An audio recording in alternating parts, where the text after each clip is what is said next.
Solomon நீதிமொழிகளை வாசிக்கும் போது ஞானம் புத்தி புத்தி ஞானம் மாறி மாறி அதையே சொல்கிறார். ஏன்னா அவர் ஞானத்தை ஆண்டவற்றை கேட்டு வாங்கினார். ஞானமுள்ள ராஜா. வேதம் சொல்லுகிறது, ஞானத்தில் அவனுக்கு சரியானவன் அவனுக்கு முந்தியும் எழும்பினது இல்லையா, அவனுக்கு பிந்தியும் எழும்பினது இல்லையா. இந்த கடைசி நாட்களில் ஞானமில்லாத ஒரு சந்ததி உலகத்தில் எழும்பிட்டே இருக்கு. உங்கள் பிள்ளைகளுக்கு கூட கத்த நல்ல ஞானத்தை தரணும். கணவனுக்கு மனைவிக்கு குடும்பத்தை நடத்துகிறவங்களுக்கெல்லாம் நல்ல ஞானம் இருந்தால் குடும்பங்கள் கூட நல்ல தேவ பக்தியாக நடத்தப்படும், ஞானமாக கட்டப்படும். அதான் வேதம் சொல்லுகிற புத்தியுள்ள ஸ்திரீ குடும்பத்தை கட்டுகிறாள் என்று சொல்லப்பட்டாலும், அப்போது நீங்கள் நினைக்கலாம் ஆண்களுக்கெல்லாம் புத்தி இல்லை, வேண்டாமா? அப்படியே அழுத்தல. எல்லாரும் இணைந்து கட்டுவதுதான் குடும்பம். கணவன் மனைவி பெற்றோர்கள் பிள்ளைகள் எல்லாரும் இணைந்து கட்டுவதுதான் குடும்பம். ஆகவே எல்லாரும் இணைந்து செய்வதுதான் ஊழியம். எல்லாரும் இந்த ஞானத்தின் ஆவியை பெற்று வச்சிருந்தாங்கன்னா நம்முடைய ஊழியங்கள், தேசங்கள், நம்முடைய குடும்பங்கள் எல்லாமே ஆசீர்வதிக்கப்படும். சாலமோன் நீதிமொழிகள் 30ஆம் அதிகாரத்தில் சில வசனங்களை சொல்லி எழுதுகிறார். நீதிமொழிகள் 30ஆம் அதிகாரம் 24வது வசனத்தை 25ஆம் வசனத்தை வாசிக்கலாம். நீதிமொழிகள் 30ஆம் அதிகாரம் 24, 25. பூமியில் சிறியவைகளாயிருந்தும் மகா ஞானமுள்ளவைகள் 4 உண்டு. அவையாவன அற்பமான ஜந்துவாயிருந்தும் கோடை காலத்திலே தங்கள் ஆகாரத்தை சம்பாதிக்கிற எறும்பும். இதில் சொல்லுகிறார், பூமியில் சிறியவைகளாக இருந்தோம் மகா ஞானம் உள்ளவைகள் 4 தான். சாலமோன் ஒரு பெரிய ஞானி. அவர் தேடி கண்டுபிடிச்சதில் ஞானமுள்ள உயிரினோன்னு சொல்லி 4 தான் கண்டுபிடிச்சிருக்காரு. அவருடைய எக்ஸ்பீரியன்ஸை வச்சு எழுதுறாரு.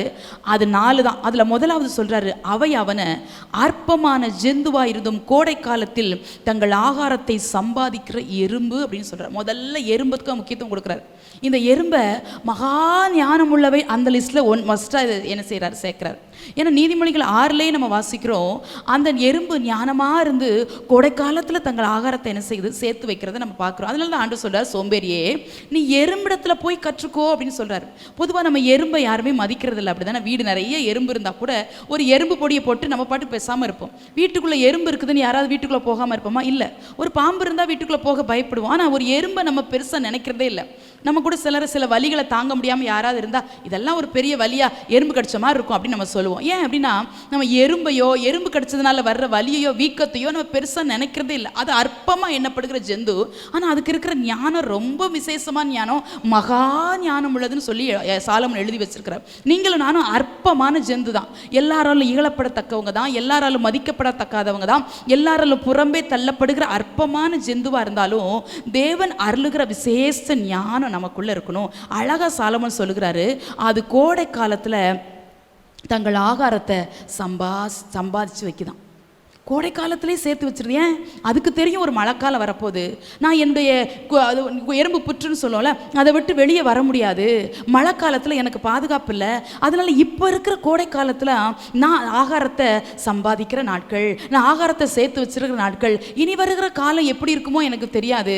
அதனால் இந்த கோடை காலத்தில் நான் எனக்கு தேவையான ஆகாரத்தை நான் சேர்த்து வைப்பேன்னு சொல்லி இந்த கோடை காலத்திலே அந்த எறும்புகள் பிரயாசப்பட்டு ஆகாரத்தை சேர்த்து வைக்குது. இதில் ஒரு நல்ல ஆவிக்குரிய சத்தியம் இருக்குது. அருமையான கர்த்தருடைய ஜனமே, கோடை காலத்தில் நடப்பது போல இருக்கிறதோ உங்கள் வாழ்க்கை? கோடை காலத்தை நம்ம அதிகமாக விரும்புவதே இல்லை தானே. நம்ம எல்லாருமே ஒரு வசந்த காலத்தை விரும்புவோம். நல்ல வசந்த காலம் இல்லைன்றா இளவேநீர் காலம் என்று சொல்லுவோம். இப்படியெல்லாம் நம்ம நல்ல காலங்களை, தென்றல் காற்று அடிக்கிற இப்படிப்பட்ட நல்ல காலங்களை நம்ம விரும்புவோம். ஆனால் கோடை காலத்தில் நம்ம யாருமே விரும்புறதில்லை. நம்முடைய வாழ்க்கையில் கூட நம்ம சந்திக்கிற பிரச்சனைகள், போராட்டங்கள் எல்லாம் கோடை காலத்தை போல இருக்குதுல்ல. இதை கடக்கவே முடியல, இதை தாண்டவே முடியல, இதை நான் எப்படி சமாளிப்பேன்னு சொல்லி எத்தனையோ கோடை காலத்தின் வழியாக நடந்து வர்றோம். இந்த கோடை காலம் எதுக்கு தெரியுமா உங்களுக்கு எனக்கு கொடுக்கப்பட்டிருக்குது? ஒரு பெரிய வசந்த காலத்தை கர்த்தர் உங்களுக்கு எனக்கு வச்சிருக்கிறாரு. ஒரு வசந்த காலம் நமக்கு இருக்குது. ஏன் இப்போ கோடை காலத்தில் அப்பா நடத்துறாரு? இப்போ ஏன் நம்ம கண்ணீர் வடிச்சோம்? இப்போ ஏன் நிந்தையின் பாதையில் நடந்து வந்தோம்? இது உங்களுக்கும் எனக்கும் ஆவிக்குரிய ஒரு கோடை காலம். இது அப்பா தந்தது. ஏன் இந்த கோடை காலத்தில் நடத்தினார்னா, நீங்களும் நானும் சம்பாதிக்க வேண்டியது சிலது இருக்குது. என்னது? பொண்ணையா, பொருளையா, பணத்தையா, வீட்டையா? நோ, அதை சொல்லலை. நான் ஆவிக்குரிய சம்பாத்தியங்கள் இருக்குது. ஜெபத்தை சேகரித்து வைக்கிற நாட்கள், துதியை சேகரித்து வைக்கிற நாட்கள், அபிஷேகத்தை சேகரித்து வைக்கிற நாட்கள், பரிசுத்தத்தை சேகரித்து வைக்கிற நாட்கள். இதெல்லாம் சேர்த்து வச்சா உன்னுடைய எதிர்காலம் வசந்த காலமாக இருக்கும். என்னைக்கு உனக்கு கோடைக்காலம் அல்ல, என்னைக்கு உனக்கு வேர்த்து கொட்டிக்கிட்டு நீ புழுக்கத்திலே இருக்கிற நாட்கள் அல்ல, நிம்மதியாக வாழ்கிற ஒரு வசந்த காலம் இருக்குது. அந்த காலத்துக்காக இந்த கோடை காலத்தில் அப்பா நம்மளை பிரயாசப்பட சொல்கிறாரு. நம்ம சோம்பேறித்தனமாக இருந்தோன்னா, ஆவிக்குரிய வாழ்க்கை அசம்பந்தமாக இருந்தோன்னா, இந்த கோடை காலத்தில் நம்ம ஐயோ சோர்வாக இருக்குதே, பலவீனமாக இருக்குதே, இன்னும் கொஞ்சம் படுத்தா நல்லா இருக்குமே, படுக்க படுக்க சுகமாக இருக்குதே அப்படின்னு சொல்லி சிலர் பகலில் கூட படுத்து பகல் கனவு காண்கிறவர்களாம் இருப்பாங்க. அப்படி இருக்கிறதுக்காக கர்த்தர் நம்மளை அழைக்கலை. இது கோடைக்காலம், நமக்கு தெரியும். நம்ம கண்ணீரில் தான் நடத்தினாரு. இன்னைக்கு கூட நம்ம தியானிச்ச உபாகமம் 2:7 பெரிய வனாந்திர வழியை நடத்தினார். சின்ன வனாந்திரம் இல்லைங்க, பெரிய வனாந்திர வழியை நடத்தினார். ஏன்? இது நமக்கு கோடைக்காலம். அப்போ நடத்தினார். எதுக்கு? ஆகாரத்தை சேகரிக்கிறது கற்றுக் கொடுக்குறார். என்ன ஆகாரத்தை சேர்க்கணும்னு கேட்குறீங்களா? நான் அதை முதலே சொன்னது போல், ஜெபமாகி ஆகாரத்தை சேர்த்து வைங்க, வசனமாகி ஆகாரத்தை சேர்த்து வைங்க, சத்தியமாகி ஆகாரத்தை சேர்த்து வைங்க. அது உங்களுடைய எதிர்காலத்துக்கு பிரயோஜனமாக இருக்கும். ஜெபிக்க முடியாத நாட்களில் கூட, நீங்கள் சோர்ந்து போகிற நாட்களில் கூட, நீங்கள் சேகரித்து வைக்கிற அந்த ஆவிக்குரிய ஆகாரங்கள் உங்கள் சந்ததிக்கே சோறு போடுங்க. உட்கார்ந்து சாப்பிட்லாம் அப்படின்னு சொல்லுவோம்ல. அவனுக்கு என்னையா சந்ததிக்கே சேர்த்து வச்சுட்டா 4 தலைமுறைக்கா உட்கார்ந்து சாப்பிட்லாம் அப்படின்னு சொல்லுவோம்ல. இது உலக பிரகாரமான ஆசீர்வாதத்தை ஜனங்கள் சொல்கிறாங்க. இது நமக்கு பெரிய மேட்டரே இல்லை. அதுபோல் இது கோடைக்காலம். நம்ம நடக்கிற இந்த பாதை கோடைக்காலத்தை போல இருக்குது. வடித்த கண்ணீர்கள், எவ்வளோ கண்ணீர் வடித்தோம், எவ்வளோ கதறணும், எவ்வளோ ஏங்கணும், எவ்வளோ பெருமூச்சு விட்டோம். நம்ம வடித்த கண்ணீரெல்லாம் அளக்கவே முடியாது, அவ்வளோ கண்ணீர் வடித்தோம். ஏன் தெரியுமா? இந்த கோடை காலத்தில் கர்த்தர் எதுக்கு நம்மளை அனுமதிச்சார்னா, சிலதை சேர்க்க வேண்டியதாக இருக்குது, சிலதை சேகரித்து வச்சு எதிர்காலத்துக்கு பிரயோஜனமாக இருக்க வேண்டியதாக இருக்குது. என்றைக்கும் கண்ணீர் இல்லை. சங்கீதம் 126 நீங்கள் வாசிக்கும் போது, கண்ணீரோடு விதைக்கிற நம்ம கம்பீரத்தோடு அறுக்கிற நாட்கள் வரும். இப்போ வேணா விதையை சுமந்து கொண்டு போகும்போது கண்ணீரோடு போகலாம். ஆனால் அந்த அறுத்த அரிகளை சுமந்து கொண்டு திரும்பி வரும்போது அவன் சந்தோஷத்தோடு வீட்டுக்கு வருவான். ஒரு விவசாயியை போல தான் நம்முடைய வாழ்க்கை. விளையுமோ தெரியாது, புயல் வருமோ தெரியாது, மழை வருமோ தெரியாது, விளைச்சல் உண்டாகுமோ தெரியாது, எதுவுமே தெரியாது. நம்ம விதைக்கத்தான் செய்ய சொல்லிருக்கிறார். ஜெபத்தை விதைங்கிறார், சத்தியத்தை விதைங்கிறார், வசனத்தை விதைங்கிறார், விதைக்கத்தான் சொல்றாரு. அறுவடை தர்றது, அதனுடைய பலனை தர்றது தேவன்.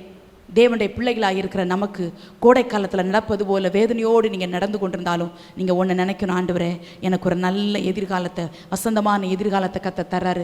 ஏன் யோசேப்பை கோடை காலத்தில் நடத்தினார் தெரியுமா? அவனை குழியில் போட்டாங்க, 2 தடவை அவனை விற்றாங்க. காரணமே இல்லைங்க, நல்ல பரிசுத்தமுள்ள ஒரு யோசேப்பு, நீதிமானாகிய யோசேப்பு. ஆனால் அவனை விற்றாங்க. அவனை போத்திபார் வீட்டில் அங்கேயாவது நிம்மதியான்னு பாருங்க. அவன் போத்திபாருடைய மனைவி அவனை குற்றம் சாட்டி ஜெயிலுக்குள்ளே தள்ளுறா. பானபாத்திரக்காரன் தலைவனும் அவனை மறந்துட்டான் இன்னைக்கு வேண்டிய நேரத்தில். ஆனால் அவனை கர்த்தர் உயர்த்தும் போது, கர்த்தர் அவனை ஆசீர்வதிக்கும் போது, அவனுக்கு ஒரு பெரிய வசந்த காலம் வெயிட்டிங் லிஸ்ட்டில் கர்த்தர் வச்சுருந்தார். கர்த்தர் அவனை எகிப்து தேசத்துக்கே அதிகாரியாக உயர்த்தும் போது அவன் எல்லாருக்கும் ஆகாரத்தை சேகரித்து வச்சு கொடுக்கத்தக்க அளவுக்கு 7 வருஷமாக ஆகாரத்தை சேர்த்து வைக்கிறான். ஞானமுள்ள யோசேப்பாக இருந்ததுனால அந்த 7 வருஷம் மகா கொடிய பஞ்சத்தை எகிப்து தேசம் முழுசுக்கும் ஆகாரம் கொடுத்தான் என்று வேதம் சொல்லப்பட்டிருக்கிறது. அப்போ ஏன் அந்த கோடைக்காலத்தில் நடத்தினாரு? அந்த கோடைக்காலத்தில் கர்த்தர் அவனுக்கு ஞானமுள்ள ஆவியை தந்தாரு, உணர்வுள்ள ஆவியை தந்தாரு. நீங்களும் நானும் எறும்பை போல இருக்கணும். இது கோடைக்காலம் தான்.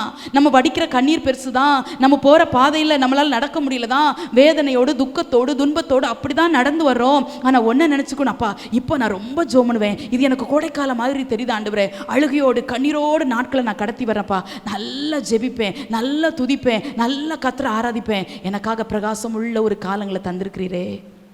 இந்த எறும்பு சில எறும்பை பார்த்தாலே கொன்றுவோம், அப்படி தானே? ஆனால் இன்னும் என்னைக்காவது எறும்பை பார்த்தீங்கன்னா நல்லா அதை கவனித்து பாருங்கள். அது போகிறத, அது ஆகாரத்தை சேர்த்து வைக்கிறத ரொம்ப ஆச்சரியமாக இருக்கும். போன வாரம் ஒரு நாள் நான் காலையில் சாப்பிட்ணும் அப்படின்னு சொல்லிட்டு 2 சப்பாத்தியை எடுத்து தட்டு மேலே வச்சுருந்தேன்.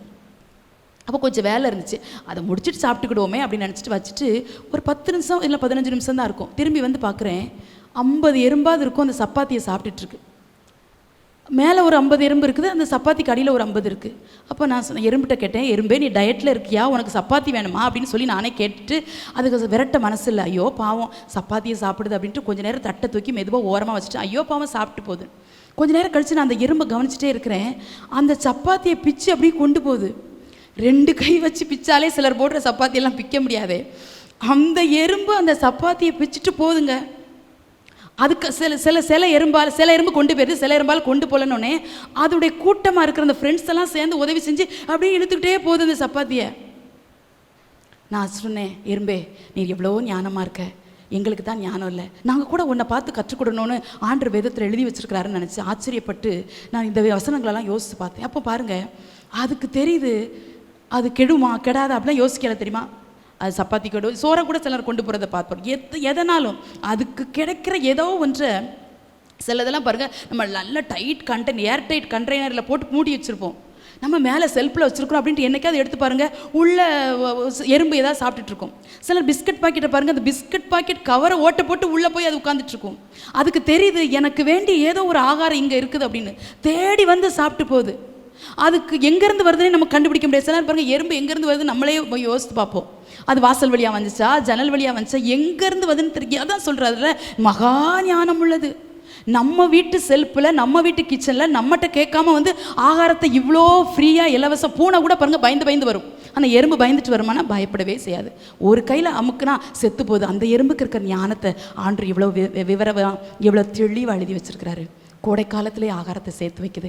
என்னைக்கும் நமக்கு வசந்த காலம் இருக்குன்னு சொல்ல முடியாது, என்னைக்கும் தென்றல் அடிக்கும், என்னைக்கும் நமக்கு காலங்களெல்லாம் சாதகமாக இருக்குன்னு சொல்லவே முடியாது. தேவ பிள்ளைகளே, இருக்கிற காலங்களில், கிடைக்கப்பட்ட காலங்களில் நல்ல கத்தரை தூச்சிருங்க. எவ்வளோ கத்தரை தேட முடியுமோ அவ்வளோ கத்தரை தேடிருங்க. நான் அடிக்கடி சொல்கிறது போல் நல்ல பலனையும் நல்ல சுகத்தையும் கத்தரை தரும்போது தேவ சமூகத்தை தேடுறதுக்கு சாக்கு போக்கையே சொல்லாதீங்க. நல்ல கண்களை தந்திருந்தாருன்னா நல்ல பைபிள் வாசித்துருங்க. வாஸ்து இப்போ பக்கம் பக்கமாக புரட்டிட்டு போகிறதுக்குல சில வசனங்களை இருதயத்தில் பதிச்சு வைங்க. அப்பா இதெல்லாம் பேசுனீங்களாப்பா, கடந்த வாரத்தில் ஒரு வசனம் என்னை ரொம்ப எனக்கு ஆறுதலாக இருந்துச்சு. உன் சமாதான நதியை போலவும் உன் நீதி சமுத்திரத்தின் அலைகளை போலவும் இருக்கும்னு ஆண்டவர் ஏசாயால சொல்கிறார். அடிக்கடி வாசிச்சிருக்கேன் அந்த வசனம், ஆனால் அன்னைக்கு அதுக்கு எனக்கு பெரிய ஆறுதலாக இருந்துச்சு. உன் நீதி சமுத்திரத்தின் அலைகளை போல இருக்கும். சமுத்திரத்தின் அலைகளை யார் அடக்க முடியும்? அப்படி உன் நீதி வெளிப்படுன்னு சொல்லி கத்த நம்மளை தேற்றாரே.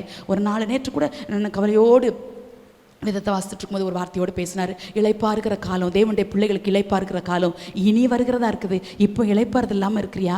இப்போ கோடைக்காலத்தில் நடக்கிறது போல் இருக்கிறியா? இனி உனக்கு இளைப்பாறுதலின் காலம் வரப்போகுதுன்னு சொல்லி ஆண்டவர் நம்மோடு பேசுகிறப்போ, இந்த கோடைக்காலம் எதுக்காக அனுமதிச்சார்? நம்ம கோடைக்காலத்தை விரும்புறதில்லை, கோடைக்காலம் நமக்கு பிடிக்காது, இந்த கோடைக்காலத்தில் நடக்கிறது நமக்கு பிடிக்காது. இன்னும் மே மாதம் வரும்போது பாருங்க, நம்ம எல்லாரும் எப்படா வீட்டை விட்டு வெளியே ஓடுவோன்னு இருக்கும். அந்த அளவுக்கு ஒரு பயங்கரமான ஒரு ட்ரைனஸ், வறட்சியை நம்ம உணர்வோம். அப்போது இதை நம்ம யாருமே விரும்புறதில்லை. இது இயற்கையாய் வருகிற கோடைக்காலத்தை நம்ம விரும்புறதில்லை. அப்போது நம்முடைய ஆவிக்குரிய விதத்தில் பேசுகிறேன். துன்பமாகிய கோடைக்காலம், கண்ணீராகிய கோடைக்காலம், வேதனைகளை கோடைக்காலம், இதை அடிக்கடி வந்து வந்து வந்து வந்து நம்ம வாழ்க்கையை கொஞ்சம் மோதிட்டே போகுது. இந்த கோடைக்காலத்தில் சோர்ந்து போகக்கூடாது. நீங்கள் இந்த கோடைக்காலத்தில் தான் எறும்பிட்ட வழியை கற்றுக்கொண்டு, எறும்பிடத்தில் பாடத்தை கற்றுக்கொண்டு உற்சாகமாக செயல்படணும். இந்த கோடைக்காலம் எதுக்கு எனக்கு அனுமதிக்கப்பட்டிருக்கிறது? இது ஆவிக்குரிய ஆகாரங்களை சேர்த்து வைக்கிற நாட்கள். உங்கள் குடும்பத்துக்கு வேண்டிய கிருபையை நீங்கள் சேர்த்து வச்சுட்டு போங்க. உங்கள் குடும்பத்துக்கே வேண்டிய கிருபையை நீங்கள் சேர்த்து வச்சுட்டு போகணும். சொத்து சேர்த்தீங்களோ, சுகம் சேர்த்தீங்களோ, பணம் சேர்த்தீங்களோ, அதெல்லாம் எனக்கு தெரியாது, அதெல்லாம் ரெண்டாவது. ஆனாலும் வேதம் சொல்லுகிறது, வீடும் ஆஸ்தியும் பிதாக்கள் வைக்கும் சுதந்திரம் என்று சொல்லப்பட்டிருக்குது. நம்ம ஒன்றுமே பிள்ளைக்கு சேர்த்து வைக்காமல் கண்ணை மூடிட்டு போயிட்டோம்னா நம்ம கண்ணை மூடின பிறகு உலகம் நம்மளை திட்டும். வாழ்ந்தான் பாரு வாழ்க்கை, பிள்ளைக்கு ஒன்றுமே வைக்காமல் நடுத்தரில் விட்டுட்டு போயிட்டான் அப்படின்னு சொல்லும். அதுக்கும் ஞானம் வேணும்.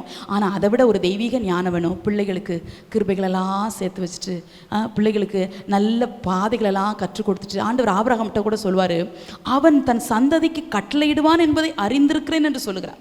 அப்போது நம்முடைய சந்ததி கர்த்தருக்கு பயந்த வழியில் வாழணும்னு சொல்லி கர்த்தர் நம்மளை விரும்புகிறாரே.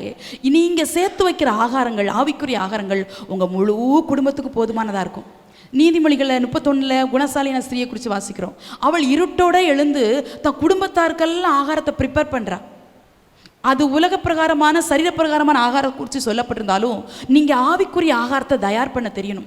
உங்கள் குடும்பம் ஒரு தோல்வியை சந்திக்கும் போது நீங்கள் ஜெபிச்சு மேற்கொள்ள தெரியணும். உங்கள் குடும்பத்தில் ஒரு பெரிய பிரச்சனை வரும்போது நீங்கள் அந்த பிரச்சனையை, எல்லாரும் சோர்ந்து போய் இருக்கலாம், நீங்கள் அந்த பிரச்சனையை கையில் எடுத்து ஜெபிக்க ஆரம்பிக்கணும். உங்கள் குடும்பத்தில் இருக்கிறவங்களாம் அந்த பிரச்சனையே மறுபடியும் பேசிட்டு இருப்பாங்க. இன்றைக்கி காலையிலேருந்து சாயங்காலம் வரைக்கும் சிலர்லாம் பிரச்சனையே மறுபடியும் பேசுகிறத நான் காதில் கேட்டேன். அப்போது நான் நினச்சேன், அவங்க பிரச்சனையை பெருசாக பார்க்குறாங்க. ஆண்டவரே, நான் பிரச்சனையை மாற்றுகிற தேவனை பார்க்குறேன்னு நான் சொன்னேன். பிரச்சனையை பெருசாக பார்க்காதீங்க, பிரச்சனைகளில் சொல்யூஷன் தருகிற தேவனை பாருங்கள், நிச்சயமாக விடுவிப்பார். உங்கள் குடும்ப பிரச்சனையை சந்திக்கும் போது சோர்ந்து போய் அதேரியப்பட்டு அதையே நினச்சிருக்கும் போது நீங்கள் ஆவிக்குரிய ஆகாரங்களை உங்கள் இருதயத்தில் சேர்த்து வச்சுருந்தீங்கன்னா, இந்த ஆகாரத்தை இருதயத்திலாம் சேர்த்து வைக்க முடியும். இதை போய் பீரோவில் சேர்க்க முடியாது. ஜெபத்தையும் துதியையும் பீரோலையாக போய் சேர்க்க முடியும் இல்லை, உங்கள் இருதயத்தில் தான் சேர்க்க முடியும். நீங்கள் இதெல்லாம் சேர்த்து வச்சுருந்தீங்கன்னா குடும்பத்தில் உள்ளவங்க என்னமோ பேசிட்டு போவாங்க, நீங்கள் நிம்மதியாக பாட்டு பாடிட்டு இருப்பீங்க. அவங்க கூட சொல்லுவாங்க, உனக்கு என்ன கவலையே இல்லையா, நாங்கள்லாம் உட்காந்து அழுதுட்டுருக்குறோம், உனக்கு என்ன பாட்டு வருதுன்னு. எதுக்கு தெரியுமா? நம்ம ஆவிக்குரிய ஆகாரத்தை சேர்த்து வச்சுருக்கிறோம். அதனால நம்ம அழணும்னு அவசியம் இல்லை. சில சூழ்நிலைகளை எப்போது அழுவோம், உள்ள உடைக்கப்பட்டு, நம்ம மனிதர்கள் தானே. ஆனால் எப்பொழுதும் பிரச்சனையவே பார்த்து பேசி இதுக்கு என்ன செய்யலாம் அதுக்கு என்ன செய்யலாம் இப்படி யோசிக்கணும்னு அவசியம் இல்லை. நீங்கள் சேர்த்து வச்ச ஆவிக்குரிய ஆகாரங்கள் உங்கள் குடும்பத்துக்கே தலைமுறைக்கே நிம்மதியாக சுதந்திரமாக கிருபையாக அது வாழ வைக்கும். அதனால் கோடை காலத்தை பார்க்கும் போதெல்லாம் நீங்கள் சோர்ந்து போகக்கூடாது. நம்ம காலங்களில் வசந்த காலமாக நம்ம மாறணும். ஆண்டவரே, நீங்கள் கூட கோடைக்காலமாக இருக்கக்கூடாது. கோடைக்காலம்னா நாங்கள் என்ன எப்படி கோடைக்காலம்னு நினைக்கிறீங்களா? எதுக்கெடுத்தாலும் எரிஞ்சு விழுந்தீங்கன்னா நீங்கள் கோடைக்காலம், நீங்கள் கோடைக்காலத்திலே வாழ்கிறீங்கன்னு அர்த்தம். உங்கள் வார்த்தையில் சாஃப்டே இருக்காது, உங்கள் கண்ணில் ஒரு அன்பே இருக்காது. எப்பவும் எரிஞ்சு யாராவது உங்கள் பேரை சொல்லி கூப்பிட்டா கூட என்ன அப்படின்னு எரிஞ்சு விழுறது. பிள்ளைங்க கூட கூப்பிட்டா கூட எப்போ முதல்ல அம்மா அம்மான்ட்டு இருக்கிற, அப்பா அப்பான்ட்டு இருக்கிற அப்படி சொல்கிறது இல்லை. நீங்கள் கூட கோடைக்காலமாக இருக்காதீங்க. நீங்கள் கூட கோடைக்காலமாக இருந்தால் யாருமே உங்களை விரும்பவே மாட்டாங்க. நீ காலையில் ஒரு பாப்பாட்ட பேசிகிட்டு இருந்தேன். அவள் நம்முடைய ஊழியத்தின் மூலமாய் அவள் உருவாக்கப்பட்டவள். அவள் இன்னொரு ஊரில் இருக்கிறாள். அவள் கடந்த நாட்களில் ஃபோன் பண்ணியிருந்தா, என்னால் அவளுக்கு ஃபோன் அட்டன் பண்ண முடியல. இன்றைக்கி அவள்கிட்ட ரொம்ப நேரம் பேசினேன். அப்போ அவள் சொன்னா, அம்மா நீங்கள் கடந்து வந்த பாதைகளெல்லாம் நான் திரும்பி பார்க்குறேன். கர்த்தர் உங்களோடு இருந்தார். நான் நிறைய பேர்கிட்ட பேசும்போது எல்லாரும் சொல்கிறாங்க, பாஸ்டர்மாவா எங்களுக்கு பிடிக்கும், பாஸ்டர்மாவா எங்களுக்கு பிடிக்கும் அப்படின்னு சொன்னாங்கம்மா. அப்போ நான் நினச்சி பார்க்குறேன், நீங்கள் எவ்வளவு கர்த்தருக்கு பயந்து இருந்தீங்கன்னா அந்த வார்த்தை வருமா? இதெல்லாம் ஒரு நாளில் வாங்க முடியாதுமா. எல்லாரும் உங்களை பிடிக்கும்னு சொன்னால் நீங்கள் எவ்வளோ தியாகம் பண்ணியிருந்திருப்பீங்க, எவ்வளோ பொறுத்திருந்திருப்பீங்க, எவ்வளோ சகிச்சிருப்பீங்க. அடிக்கடி உங்களை நினச்சி பார்ப்பேம்மா. நான் எப்போல்லாம் சோர்ந்து போகிறனோ அப்போல்லாம் நான் உங்களுக்கு ஃபோன் பண்ணுவேம்மா அப்படின்னா. பெருமைக்கு நான் சொல்லலைங்க. நீங்கள் கோடைக்காலமாக இருந்தால் யாருமே உங்களை தேட மாட்டாங்க. உங்கள் கணவன் சொல்கிற வார்த்தை சிலர் உங்களுக்கு பிடிக்காமல் இருக்கலாம். உங்கள் மனைவி சொல்கிற வார்த்தை உங்களுக்கு பிடிக்காமல் இருக்கலாம்.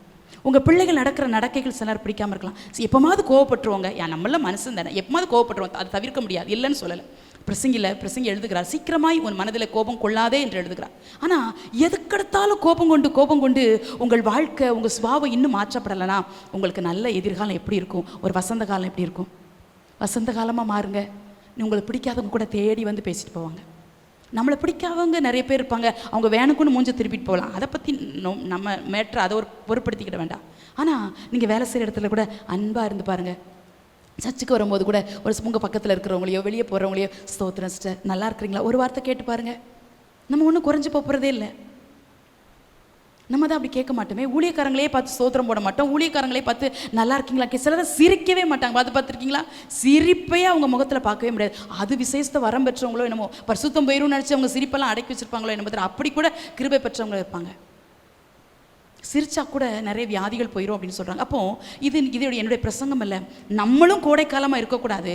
கோடைக்காலம் எதுக்கு நம்ம வாழ்க்கையில் அனுமதிக்கப்படுகிறது என்றால், ஆவிக்குரிய ஆகாரங்களை சேர்த்து வச்சு பிற்காலங்களை வசந்த காலமாய் மாற்றும்படி கர்த்தர் நம்ம இந்த கோடைக்காலத்தை அனுமதிக்கிறார்.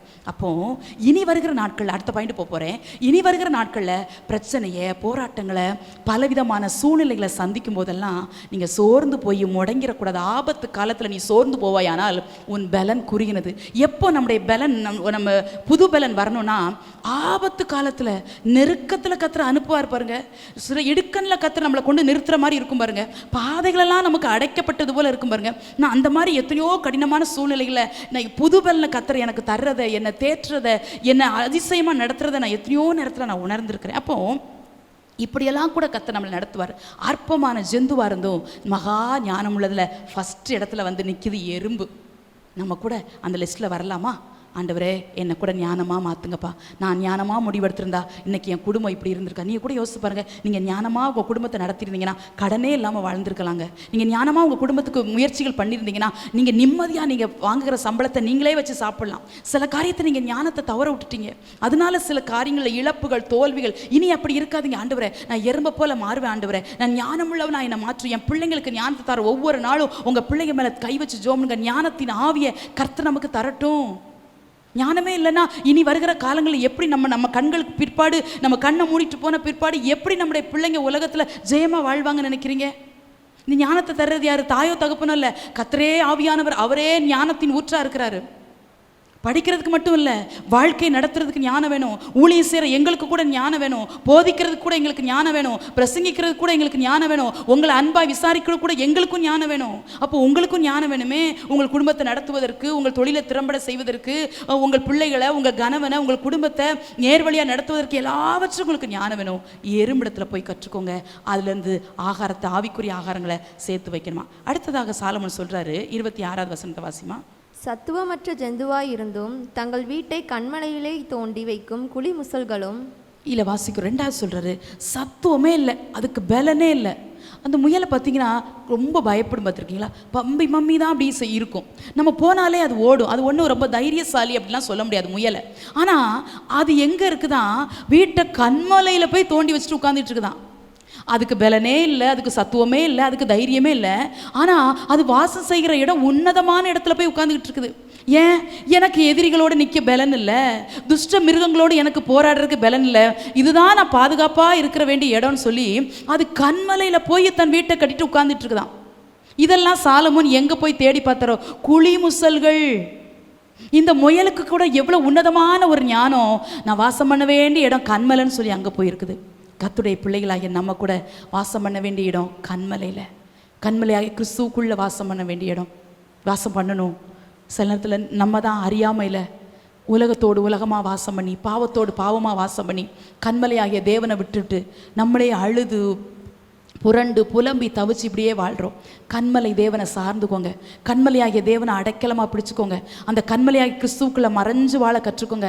அப்பா, நீங்கள் இல்லாமல் என்னால் வாழ முடியாது, நீங்கள் இல்லாமல் செய்ய முடியாது, உங்கள் துணை இல்லாமல் இதை ஜெயிக்க முடியாது ஆண்டவரே, நீங்கள் கூட வரலன்னா நான் போகமாட்டேன் ஆண்டவரே. மோசேயே சொல்கிறாரு, நீர் எங்களோடு புறப்படாமல் இருந்தால் எங்களை இவ்விடத்திலிருந்து கொண்டு போகாதிரும் அப்படி சொல்லி ஜோமன்றாரு ஆண்டவர். அப்போ தான் சொல்கிறார், தூதன் அனுப்புறேன்னு சொல்லி பார்க்குறாரு, என் சமூகம் உனக்கு முன்பாக சொல்லுன்னு சொல்லி பார்க்குறாரு. அவர் கேட்கவே இல்லை. நில்ல ஆண்டவர், நீங்கள் வந்தால் தான் நான் அடுத்த ஸ்டெப் எடுத்து வைப்பேங்கிறார்.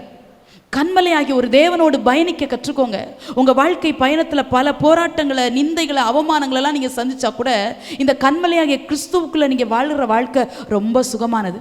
இப்போ ஏன் இந்த குளிமுசல்கள் கண்மலையில் போய் வீட்டை கட்டி வச்சுட்டு உட்கார்ந்துருக்குது அப்படின்னா, அதுக்கு இப்போ பயமே இல்லை. புலி எதிர்த்து வந்தாலும் பயம் இல்லை, கரடி எதிர்த்து வந்தாலும் பயம் இல்லை, சிங்கம் எதிர்த்து வந்தாலும் பயம் இல்லை. ஏன்னா அது எங்கே கண்மலையில் ஏறி வந்து முயலோடு போராட போகுது? நான் சேஃப்டியான ஒரு இடத்துல உட்காந்துட்ருக்கிறேன், எனக்கு இப்போ பயமே இல்லை, அப்பா நான் நிம்மதியாக இருக்கிறேன் அப்படின்னு சொல்லி இந்த குளிமுசல்கள் கண்மலையில் போய் வீட்டை கட்டி வச்சு ரொம்ப பத்திரமா தனக்கு ஒரு இடத்த தேடி வச்சுருக்குது. நீங்களும் நானும் பத்திரமா தேவனுக்குள்ளே மறைந்திருக்கிற இடம் எது தெரியுமா? கண்மலையாகிய கிறிஸ்து தான். உலகம் ரொம்ப பொல்லாதது. உலகம் எப்போ யாரை வாரிக்கொள்ளலாம் நினைக்குது, யாரை விழத்தட்டலாம் நினைக்குது, யாரை கண்ணி வச்சு பிடிக்கலாம் நினைக்குது. போலியானது, நிரந்தரமற்றது, வேஷம் போடுறது, இப்படி பல காரியத்தை உலகத்துக்கு சொல்லலாம். நம்ம ஏன் உலகத்துக்குள்ளே நடக்க விரும்பணும்? உலகத்தை பார்த்து பார்த்து ஏன் சோர்ந்து போகணும்? உலகத்தில் இருக்கிற மனுஷர்களை ஏன் திரும்பி திரும்பி நம்ம பார்க்கணும்? கண்மலையாக கிறிஸ்துவை அதிகமாக அண்டிக்கொள்வோம். அப்பா, நீங்கள் தான் இருக்கிறீங்கப்பா, உங்களுக்குள்ளே நான் இருக்கிறேன்ப்பா, உங்களுக்குள்ளே மறைஞ்சு நிற்கிறேன்ப்பா, என்னை அப்படியே மறைச்சிக்கோங்கப்பா, என்னை அப்படியே கவர் பண்ணிக்கோங்கப்பா, நான் வெளியவே தெரிய வேண்டாம், எனக்குள்ளே இருக்கிற இயேசு, எனக்குள் வாசம் பண்ணுகிற இயேசு, இப்படிலாம் சொல்லி பாருங்க. தேவனுக்கு இதெல்லாம் ரொம்ப பிடிக்குங்க. நம்மளை அவருக்குள்ளே மறைக்கணும்னு விரும்புகிறார். அதனால தான் உன்னத பாட்டு 2:14 கூட சொல்கிறாரு, கண்மலை வெடிப்புகளிலும் சிகரங்களிலும் மறைவிடங்களிலும் தங்குகிற என் புறாவே அப்படின்னு கூப்பிடுறாரு. அந்த கண்மலை வெடிச்சிருக்கும் பாருங்க, 2 பிளவாக இருக்குது தான் வெடிப்பு. அந்த பிளவுக்குள்ளே போய் இந்த புறா தன்னை மறைச்சிட்டு போய் உட்காந்துருக்குதான், என்னை யாருமே பார்க்க வேண்டாம் அப்படின்னு. புறா மட்டும் இல்லை, குளிமுசல்களும் அந்த கண்மலையில் போய் வீட்டை தோண்டி வச்சு, எனக்கு அது ஆச்சரியமாக இருந்துச்சு. கண்மலையை போய் எப்படி தோண்டி வச்சுதோ எனக்கு தெரியல, அதுக்கு என்ன புல்டோசராக இருந்துச்சு, அதை தோண்டி வச்சு அதுக்குள்ளே பாதுகாப்பாக உட்காந்துட்ருக்குதே. கண்மலை ஆகிய தேவனை அதிகமாக சார்ந்துக்கோங்க. ஆண்டவர் கூட மோசேட்ட சொல்கிறாரு, யாத்ராம 33:21 சொல்கிறாரு, இன்னும் என் அண்டையில் ஒரு இடம் உண்டு அப்படின்னு சொல்கிறார்.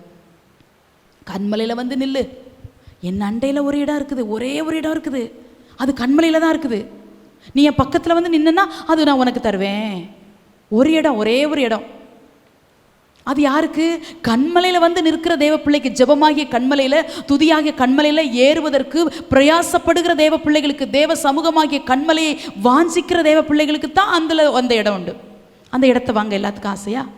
இப்போ சந்திரனில் கூட பிளாட் போட்டு விற்கிறான்னு சொல்லி மதீனமா சில ஜனங்கள் சந்திரனில் கூட பிளாட் வாங்கிட்டு இருக்கிறான். எங்கே பார்த்தாலும் ஃப்ளாட் ஃபார் சேல்னு போட்டிருக்குது. வீடு விற்பனைக்கு, இடங்கள் விற்பனைக்கு, இப்படியெல்லாம் எங்கேயும் ஒரு போர்டை பார்க்குறோம். எதையாவது வாங்கி போட்டு போயிட்டோன்னா நம்ம எதிர்காலம் நல்லா இருக்குமே நம்ம கூட நினைக்கிறோம். ஐயோ சந்ததி நல்லா சாப்பிடுமே, சந்ததிக்கு கவலை இல்லாமல் போயிருமே, ஏதோ ஒரு இடத்தையாவது வாங்கி போட்டிருக்கலாமே அப்படி சொல்லி நினைக்கிற அளவுக்கு இப்போ காலங்களும் சூழ்நிலையும் மாறிப்போகுது. இது உலக பிரகாரமான இடம். ஆனால் அப்பா சொல்கிறாரு, எனக்கு பக்கத்தில் ஒரே ஒரு இடத்த வச்சுருக்கிறேங்க. 2 இடம் சொல்லலை, 3 இடம் சொல்ல, 10 இடம் சொல்ல, ஒரே ஒரு இடம் வச்சுருக்கிறேன். அதுக்கு அந்த இடத்த நீ வாங்கணும்னா நீ ஒரு 10 லட்சம் கொடுக்கணும்னு சொல்லலை, என் பக்கத்தில் மட்டும் வந்து நில்லுங்கிறார். அப்படின்னா என்ன அர்த்தம்? என்னோடு இன்னும் நெருங்கிக்கோ, உலகத்தை விட்டு கொஞ்சம் வேறு பிரிக்கி ஒப்பு கொடு, இன்னும் என்னை நோக்கி பாரு, இன்னும் என்னை பிடிச்சிக்கோ, இன்னும் என் சமூகத்தில் வந்து நில்லு, இன்னும் தாகத்தோடு தேடு, இன்னும் வாஞ்சியோடு என்னை நோக்கி பார். நீ பார்த்தன்னா அந்த ஒரு இடம் உங்களுக்கு, நான் நினைக்கிறேன் அந்த இடம் எனக்கு வேணும்னு, நீங்கள் நினைக்கணும் அந்த இடம் எனக்கு வேணும்னு. யாரெல்லாம் வாஞ்சிக்கிறீங்களோ அவங்க கண்மலையில் போய் நிற்கணும். அதுதான் கொஞ்சம் கஷ்டம். கண்மலையில் போய் நிற்கணும்னா ஐயோ நாங்கள் எப்படி மலை மேலே ஏறுறது அப்படி யோசிக்கிங்களா? அப்படி இல்லை. தேவ சமூகமாகிய கண்மலைக்கு வரணும், கொஞ்சம் தியாகம் பண்ணணும், கொஞ்சம் பொறுக்கணும், கொஞ்சம் பிரயாசப்படணும். பலவீனமாக தான் இருக்கும், அதையும் உதறி தள்ளிவிட்டு வரணும். சிலர் வேலை கூட வச்சுருப்பாங்க, ஐயோ இன்னைக்கு வேலைக்கு போனால் வேலைக்கு போகலாம் சம்பளம் போயிடும், அப்படி ஒரு சூழ்நிலையாக இருக்கும், அதை கூட உதறி விட்டு வரணும். கண்மலையில் ஏறுறது கொஞ்சம் கஷ்டம். அதான் ஆண்டு அழகாக மோசைட்ட சொல்கிறாரு, நீ அந்த இடம் உனக்கு வேணும்னா கண்மலையில் வந்து நில்லு. கண்மலையில் வந்து நின்றுட்டோன்னா அந்த கண்மலையை கிறிஸ்து நம்மளை மறைச்சிக்கிடுவார். உபாகமத்தில் வாசிக்க நேரில் வாசித்துக்கோங்க. உபாகமம் 32:15-18 வாசித்தோன்னா யசூரன் கொழுத்து போய் அந்த கண்மலையாகிய தேவனை அசட்டை பண்ணுறான். உன்னை ஜெனிப்பித்த கண்மலையை மறந்துட்டியேன்னு ஆண்டு வேதனையோடு சொல்கிறேன். இன்னைக்கு கண்மலையாகிய கிறிஸ்துவை மறந்தவங்க ஏராளம் இருக்கிறாங்க. ஆனால் அந்த குழிமுசல்கள் எவ்வளோ ஞானமாக அந்த கண்மலையில் போய் வீடு கட்டி உட்கார்ந்துட்டு இருக்குதோ, அந்த குட்டி முயலுக்கே, அந்த அழகான முயலுக்கே, அந்த சின்ன முயலுக்கே அவ்வளோ அபரீதமான ஞானம்னா நீங்களும் நானும் கண்மலையாக கிறிஸ்துவுக்குள்ளே ஒவ்வொரு நாள் கட்டப்படுவோம். தேவனை நோக்கி பாருங்கள். இக்கட்டில், வேதனைகளில், எல்லா சூழ்நிலைகளும் அந்த கண்மலையாகிய தேவனை சார்ந்து கொள்ளுங்க.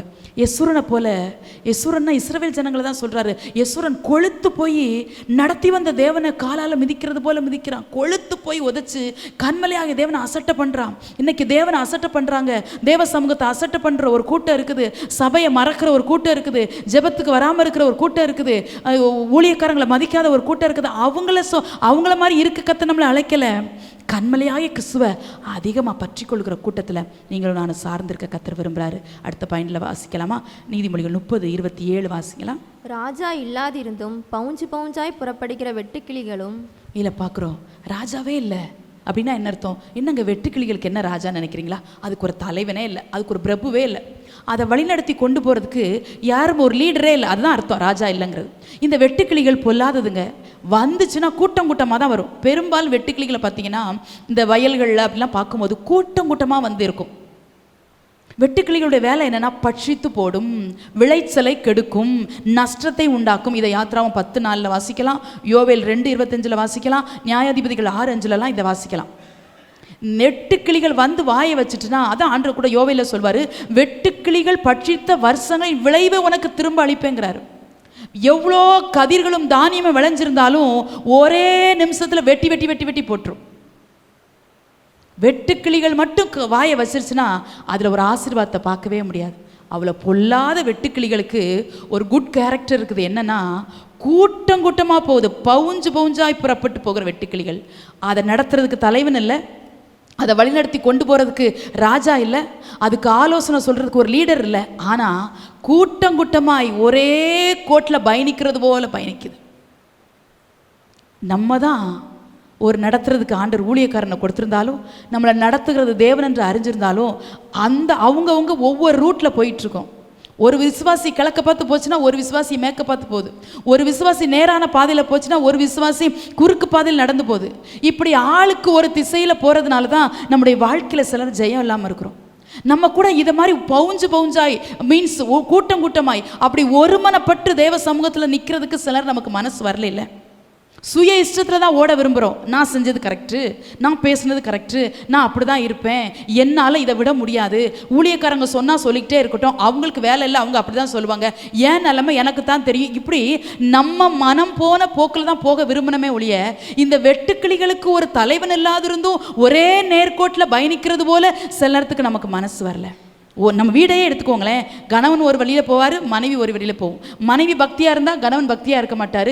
சில வீட்டில் கணவன் பக்தியாக இருந்தால் மனைவி பக்தியாக இருக்க மாட்டாங்க. சில வீட்டில் 2 பேரும் பக்தியாக இருப்பாங்க, பிள்ளைங்க இஷ்டம் போல வாழும். இந்த வெட்டுக்கிளிகளுக்கு இருக்க இந்த ஒரு மனமும் கூட்டமாய் பயணிக்கிற அந்த சுபாவமும் நமக்கு இல்லாமல் போச்சே. நீங்கள் நினைக்கலாம் கூட்டமாக பயணிச்சு நாங்கள் எங்கே போகிறோம்னு கேட்குறீங்களா? ஆலயத்துக்கு கூட குடும்பமாக வரணும், அது கூட உங்களுக்கு தவிர்ப்பு. நீங்கள் நினைக்கலாம் நான் கை நிறைய சம்பாதிக்கிறேன், நல்ல ஆசீர்வாதம் நீங்கள் சொல்லலாம். ஆனால் நான் சொல்வேன், குடும்பமாய் நீங்கள் இன்னும் கர்த்தரை ஆராதிக்காவிட்டால் நீங்கள் இன்னும் ஆவிக்குரிய விதத்தில் ஆசீர்வதிக்கப்படவில்லை என்று நான் சொல்வேன். யாரெல்லாம் குடும்பமாய் ஆராதித்து தேவனை உண்மையுத்தமாய் சேவிக்கிறீர்களோ நீங்கள் பாக்கியம் பெற்ற சந்ததி. உங்கள் வீடுகளிலே பல குறைவுகள் இருக்கலாம், பல தேவைகள் இருக்கலாம், ஆனால் நீங்களும் நானும் தேவனுடைய பார்வையில் உன்னதமான தெய்வ பிள்ளைகள்.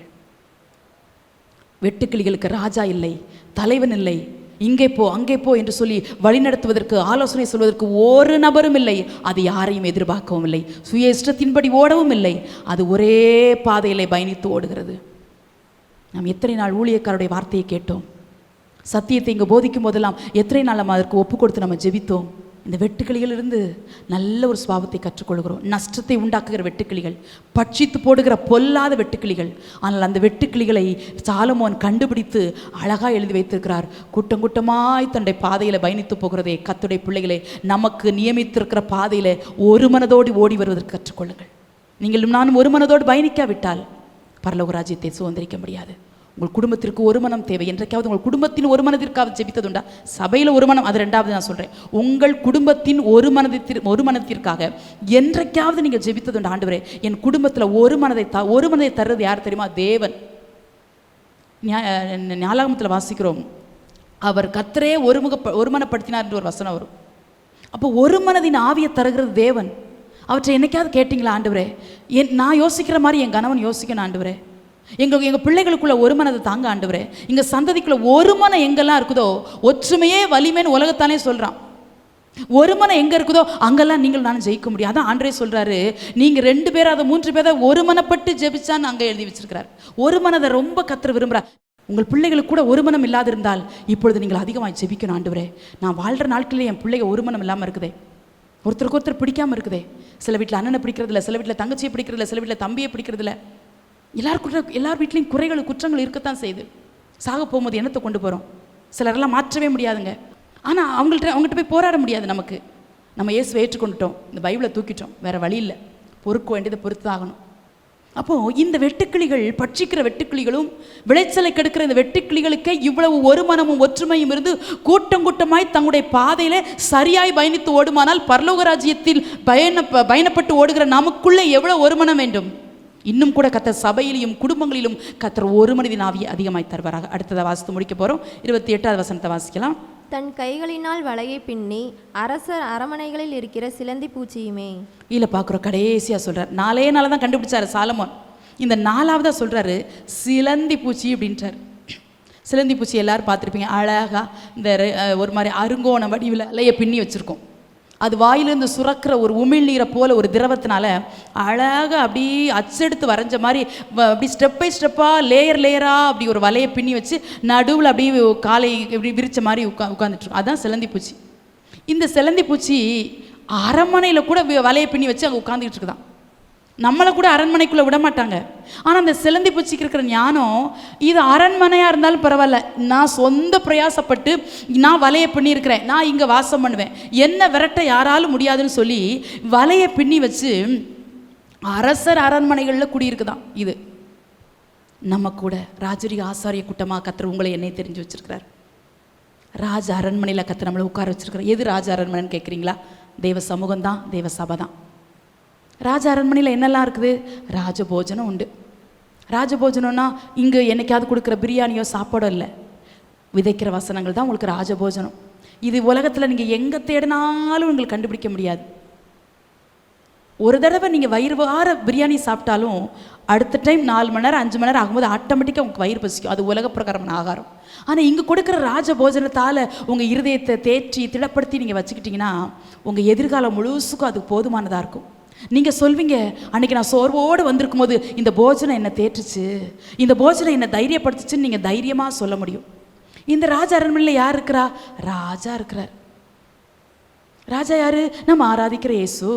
ராஜா உலாவுகிறாரு, நம்ம நடுவில் வாசம் பண்ணுகிறாரு, நம்முடைய சத்தத்தை கேட்கறதுக்கு வாஞ்சியாக இருக்கிறாரு. ராஜா இல்லட்டா அந்த அரண்மனை எம்டியாக தானே இருக்கும். ராஜா இல்லைன்னா ராஜ அரண்மனைக்கு என்னங்க மதிப்பு? அப்போ ராஜா இருக்காருன்னா நீங்கள் ராஜகுமாரத்திகள், நீங்கள் ராஜகுமாரர்கள். ராஜாவுடைய பிள்ளைகளை நம்மளை எப்படி வச்சிருக்கிறாரு? குமாரத்திகளா, ராஜகுமாரத்திகளா, ராஜகுமாரெல்லாம் வச்சிருக்கிறாரு. அப்போ ராஜகுமாரத்தியை நம்ம மாறிட்டோம்னா நமக்கு என்ன தர்றாரு? ராஜவஸ்திரத்தை தர்றாரு. நம்ம அணிகிற உலக பிரகாரமான வஸ்திரம் ரொம்ப குறைவுள்ளதாக இருக்கலாம், விலை குறைஞ்சதாக இருக்கலாம், அது பழசாக இருக்கலாம், கிழிஞ்சு போனது எப்படியா இருக்கலாம். இது உலக பிரகாரம் வஸ்திரம். ஆனால் ரட்சிப்பாகிய ராஜவஸ்திரத்தை தர்றாரு, பரிசுத்தமாகிய ராஜவஸ்திரத்தை தர்றாரு, நீதியாகிய ராஜவஸ்திரத்தை தர்றாரு. யாருக்கு தர்றாரு?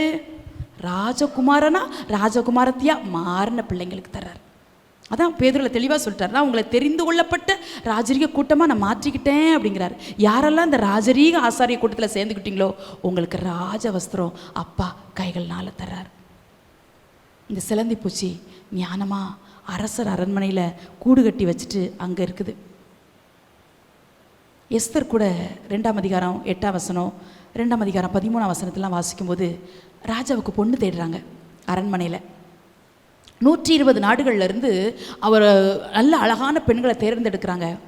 அதில் தான் எஸ்தரும் ஒருத்தி. வேதம் சொல்லுகிறது அவள் ராஜ அரண்மனையில் அவள் ஒப்பு கொடுக்கப்பட்டிருந்தாள் என்று சொல்லி. கர்த்தர் உங்களை என்னையும் இந்த ராஜ அரண்மனையில் ஒப்பு கொடுத்து வச்சிருக்கிறார். எது வரைக்கும்? மரணம் நம்மை பிரிக்கும் வரைக்கும், சபை எடுத்து கொள்ளப்படுகிற நாள் வரைக்கும், மனவாட்டியாக சபையை கர்த்தர் தன்னோடு சேர்த்து கொள்ளுகிற நாள் வரைக்கும் இந்த ராஜ அரண்மனையிலே நீங்களும் நானும் ராஜகுமாரனாய் ராஜகுமாரத்தை இருக்கும்படி நம்மளை ஒப்பு கொடுத்து வச்சிருக்கிறார். இந்த ராஜ அரண்மனையில் இருக்கிற பிள்ளைகளுக்கு என்னெல்லாம் தர்றாருன்னு சொன்னேன்? ராஜ வஸ்திரத்தை தர்றாரு, ராஜ போஜனத்தை தர்றாரு, ராஜாவோடு உறவாடுகிற கிருபையை தர்றாரு. இன்னும் எஸ்தரில் வாசிக்கிறது போல அவள் சரீரத்தை சுத்திகரிக்கிறது கூட நிறைய காரியம் அவளுக்கு கொடுக்கப்பட்டுச்சு. அவள் விரும்பி கேட்காட்டா கூட சில காரியத்தை அவளுக்கு அரண்மனை கொடுத்துச்சு அந்த கன்னிமாடத்தில்.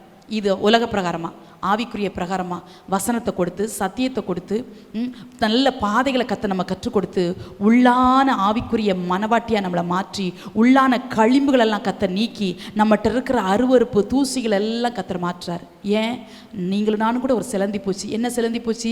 ராஜ அரண்மனையில் தைரியமாக வாசம் பண்ணக்கூடிய சிலந்தி பூச்சி. எது ராஜ அரண்மனைன்னு சொன்னேன்? சபைதான் இந்த ராஜ அரண்மனை. இங்கே ஒன்றும் யாரும் ஏன் வந்தேன்னு உங்களை கேட்க போகிறதே இல்லை. இங்கே டெய்லி வரலாம், 24 ஹவர்ஸில் எப்போனாலும் நீங்கள் ஆலயத்துக்கு வரலாம். யாரும் ஏன் வந்த, ஏன் இந்த நேரத்துக்கு வந்து கேட்க போகிறதே இல்லை. முழு உரிமையும் ராஜகுமாரனுக்கும் ராஜகுமாரத்திற்கும் உண்டு. ஏனென்றால் இங்கு ஒரு மனிதனை பார்ப்பதற்காக நாம் வரவில்லை, ராஜாவை பார்க்கும்படியே வருகிறோம். நாங்களும் இந்த ராஜாவுக்கே ஊழியம் செய்கிறோம். கடைசி வரைக்கும் இந்த ராஜாவுக்கே உண்மை உத்தமாய் ஊழியம் செய்யவும் எங்களை ஒப்பு கொடுத்திருக்கிறோம். ஆகவே நம்மளை ஆள்கிறவர் ராஜா. அது தாவீது கூட சங்கீதம் 84 சொல்லுவார், உம்முடைய பீடங்கள் அண்டையில் அடைக்கலான் குருவிக்கு வீடும் தகைவிலான் குருவிக்கு கூடும் கிடைத்ததே. இந்த ஆசரிப்பு கூடாரத்தில் ஆலயத்தில் அந்த நாட்களில் பழைய ஏற்பாட்டு காலத்தில் இந்த தகைவிலான் குருவியும் இந்த அடைக்கலான் குருவியும் அங்கே கூடு கட்டி இருக்குமா ஆலயத்துக்குள்ளே. அந்த கூட்டை அவங்க எடுக்க மாட்டாங்களாம். அதை தாவீது பார்த்து வச்சுருக்கிறார் பாருங்களேன். பொதுவாக சொல்லுவோம்ல, அடைக்கலான் குருவியெல்லாம் நம்ம விரட்டியே விட மாட்டோம். சிலர் குருவியை கூட கொண்டுருவாங்க. அப்படிலாம் குருவியெல்லாம் கொல்லாதீங்க கிட்ட, அது ஆண்டுக்கு பிரியமில்லாது. அப்போது அங்கே போய் தைரியமாக ஆண்டுடைய சமூகத்தில் வந்து அந்த ஆசரிப்பு கூடாரத்துக்குள்ளே வந்து அந்த ஆலயத்துக்குள்ளே வந்து தைரியமாக ஒரு சின்ன கூடு கட்டி பத்திரமா வாசம் இருக்குது. அருமையான கர்த்தருடைய பிள்ளைகளை, இவ்வளோ தைரியமாக அந்த அடைக்கலான் குருவிக்கு வீடும் தகைவிலான் குருவிக்கு கூட உங்கள் சமூகத்தில் கிடைக்கிற மாதிரி இந்த சிலந்தி பூச்சி தைரியமாக அரண்மனைக்குள்ளே வாசம் பண்ணுதே. நீங்களும் நானும் கூட தேவனை தேடுகிற ஒரு சிலந்தி பூச்சி தான். இவ்வளோ ஞானமாக இந்த நாளையும் கண்டுபிடிச்சு அழகாக எழுதி வச்சிருக்கிறது. மகா ஞானம் உள்ளவைகள் 4. மகா ஞானம், மகா ஞானம், உன்னதமான ஞானம். அதுக்கு சின்ன உயிரினம். ஆஃப்டர் ஆல் இதை அடிக்கிறதுக்கு பெரிய கம்போ ஒரு பெரிய ஆயுதமோ தேவையில்லைங்க. இந்த நாளையும் அடிக்கிறதுக்கு ஈஸியாக கொண்டு போட்டு போயிடலாம். ஆனால் இந்த குட்டி உயிரினத்துக்குள்ளே அதுக்கு அஞ்சறிவு இருக்குதோ அதுக்கும் குறைவாக இருக்குதோ எனக்கு தெரியல. அப்படிப்பட்ட இந்த சின்ன உயிரினத்துக்குள்ளே இவ்வளோ ஞானத்தை கர்த்தர் உங்களுக்கு வச்சுருந்தாருன்னா நீங்களும் நானும் எவ்வளோ ஞானவான்களாக இருக்கணும். வேதம் சொல்லுகிறது, ஞானவான்கள் ஆகாய மண்டலத்தின் ஒளியை போல பிரகாசிப்பாங்க. ஞானமுள்ள ஒரு சந்ததி இந்த கடைசி காலத்தில் இல்லாமல் போய் கொண்டிருக்கும் போது கர்த்தர் உங்களையும் என்னையும் ஞானமுள்ள சந்ததிகளாய் கர்த்தர் மாற்றுவாராக. ஏன் ஞானம் வேண்டும்? உன்னதராகிய இயேசுவை, பரிசுத்தராகிய இயேசுவை நீதியோடும் உண்மையோடும் சேவிக்க ஞானம் வேண்டும். கர்த்தர் நம்மை ஞானம் உள்ளவளாய் மாற்றுவாராக. இந்த சின்ன உயிரினங்களிடத்தில் கற்றுக்கொண்ட பாடத்தை வைத்து நாமும் நல்ல ஆவிக்குரிய சத்தியங்களை கற்றுக்கொண்டு கடைசி வரைக்கும் ஞானமாய் வாழ்வோம். கர்த்தர் நம்மை ஆசீர்வதிப்பாராக.